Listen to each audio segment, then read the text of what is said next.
Below previous entities. Log in here with your and a number of your choosing.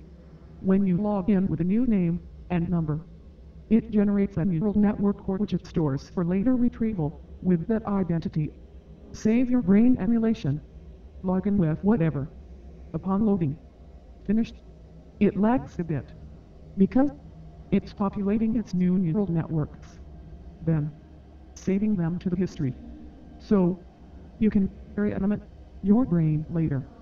First off, there is a lot of controls.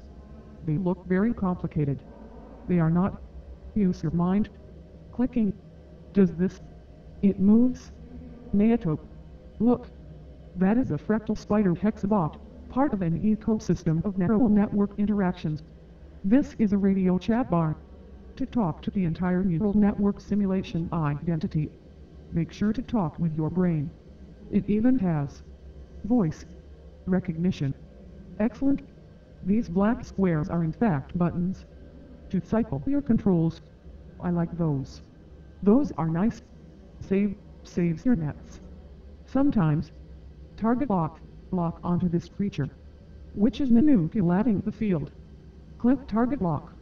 Spawn builder spiders.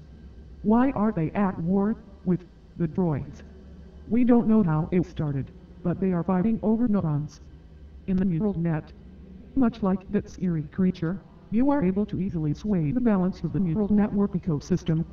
If you lose connection to your host, click reconnect. The numbers at the top of the screen are your prefrontal cortex, or gray matter. The bigger is better. However, be warned, integer 1 equals roughly a megahertz of processing for the brain emulation. So if you make the integer too large, the computer will lag out and heat up. To build custom personalities, name them like this, then click add. Then scroll to your new personality, and add delimited transcripts of your choosing. The transcripts are publicly available here. Reselect your personality. The bottom right buttons fly in 3D space. Oh great!